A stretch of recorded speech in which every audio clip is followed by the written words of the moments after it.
I always want to remind people when these birthing better skills developed, which was in the early 1970s. There were no midwives in the United States. When we chose a home birth, we often chose that birth to birth without a birth professional there. But there were some birth professionals, as we've discussed, who did attend home births.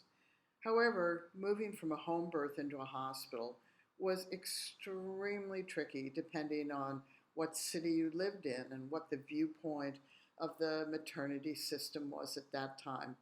Some hospitals were fine about that. They just said, well, if you have a problem, come in. And others were very judgmental that you were putting your baby at risk. So when Birthing Better Families, the fathers and mothers who developed these skills, we were very serious about developing skills that would do two things. One is help us cope so that we didn't end up laboring for hours and days and just being out of control.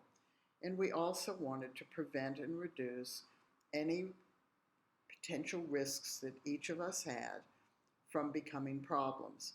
There is no generic risk. That's important for you to know. Is it risky to have your baby at home? Is it risky to get into a car? Is it risky to have a gun in your house? I mean, come on. So we've separated birth from the rest of life, and it's not separate. Anything that might happen could happen at a birth. We think that choices are going to be directly related to outcome. That's not accurate. We can make a choice to go to the hospital and have tragic things happen. And we can have a choice to stay at home and have tragic things happen. We can go to the hospital from a home birth believing that they will save us and have tragic things happen. So we just do not know. We have to stop believing that choice is going to lead to the outcome we want, and we have to stop believing that the medical profession is really out to get us. Heart attacks, strokes, gunshots, automobile accidents, children's accidents at home, falling off your roof where you're repairing it. Goodness, who knows? Those things do not happen in a hospital. And if you give birth at home and you end up going to the hospital, then you are doing two things. One is you are saying, I feel I need care that I cannot get in my home at the moment, which is fine, which means, and we're going to tell you this very frankly, don't bitch about it.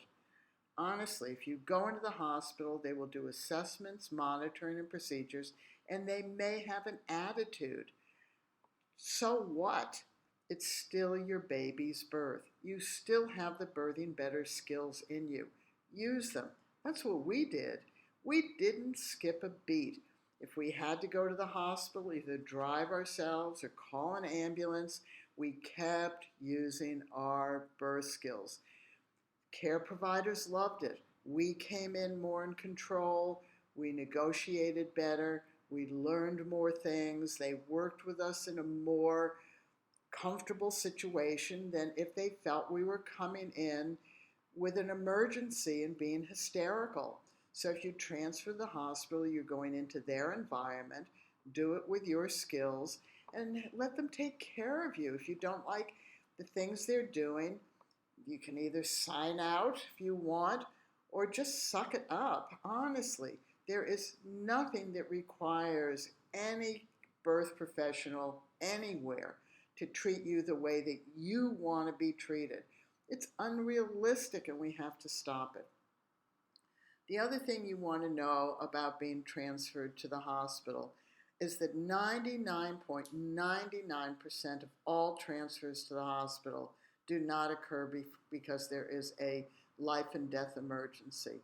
The most often reason is that women have a delay in first and second stage, and that's why Birthing Better Families developed all the skills to create space in our pelvis to make it easier for our baby to move down through and out our pelvis.